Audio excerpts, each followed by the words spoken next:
السلام علیکم ورحمت الله وبرکاته. د حماسي کاروان د ګروپ ټول ملګرو الله پاک مروم جوړ لره، الله مو حافظ و ناصر سه. یو ورور پوښتنه کړې چې د مور په ناس کې بچی څومره وخت ژوند کولی شي؟ نو محترمه یوه خو کمه موده ده، کمه موده 6 میاشتې ده وروره. علما وایي چې 6 میاشتې موده د بچي کمه موده ده، اگر چې علامه شهاب الدین آلوسی په تفسیر روح المعانی کې له جالینوس نه نقل کړی ده. كنت شدید الفحص، ما ډیره پلټنه کوله عن مقدار زمن الحمل، چې زه هغه اندازه د حمل ولټوم چې بچی څومره اندازه قدر ته د مور په ناس کې ژوند کوي. فرأيت امرأة ولدت ل184 لیله، داس یو بچی می ولید چې یو سلور اتیا ورځې د مور په ناس کې تیرې کړې وي وزیږېده. وادعا ابن سینا انه شاهد ذلك، ابن سینا دعوه د دې کړې ده چې مام د لیدلې. دا خو محترمه کمه موده ده، نو کمه موده چې د 6 میاشتې ده. وأما أكثر مدة الحمل فليس في القرآن العظيم ما يدل عليه.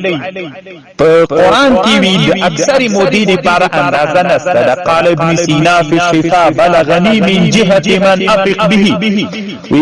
أبو علي ابن سيناوي في الشفاء كتاب كي ما ترى رسيدلي دي من جهة من أفق به كل الثقة أن امرأة وضعت بعد الرابع من سني الحمل.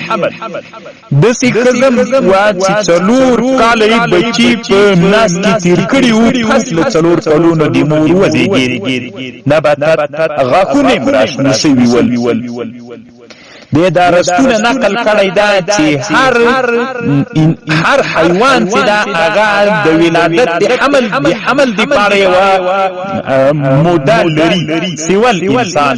فربما وضعت المرأة ل7 اشهر، کله ومیاشتو کې وي، وربما وضعت ل8 وقل ما يعيش الولد في الثامن. دا یو قانون د محترمات چې 8 میاشتنی بچی وزیږي، هغه بچی هغه نه راځي، ژوندی نه پاتې کېږي الا فی بلاد معینه مثل مصر. یو په مصر کې بیا بېله مسئله ده. دا مسئله روح المعانی لیکلې ده وروره، چې دا کوم خبرې مې درته وکړلې په تفسیر روح المعانی کې ستا ده وروره. تفسیر روح المعانی 242 صفحه. او بل دا محترمه په محلات ابن الحزم کې لیکي وي، بعض خلکو نه دا نقل دي چې 4 میاشتې کاله 3 کاله وي، دا ټول دروغ دي، هغه نه وایي وروره، خدا صحیح نه ده. په تفسیر روح البیان کې لیکلي دي وروى عنه 4 و7 وعند الشافعي واحمد 4 سنين.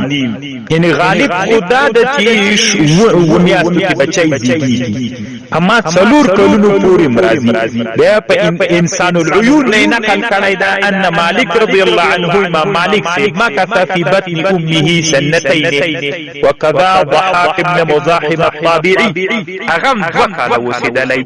امام سیوطی یو کتاب جوړ کړی محاورات والمحاضرات، په دې کې لیکلي دي ان مالکا مكث في بطن امه 3 سنين. 3 کاله امام مالک سے د مور په نس کې تیر کړي ول. واخبر سيدنا مالك ان جارة لنا ولدت 3 اولاد في 12 سنه. په 12 کلونو کې 3 بچان زیږولي دي. موږ یو همسایه کزه ولا په 3 کلونو کې په 12 کلونو کې 3 اولادونه وزیږول. هر اولاد به 4 کاله حمل درلود.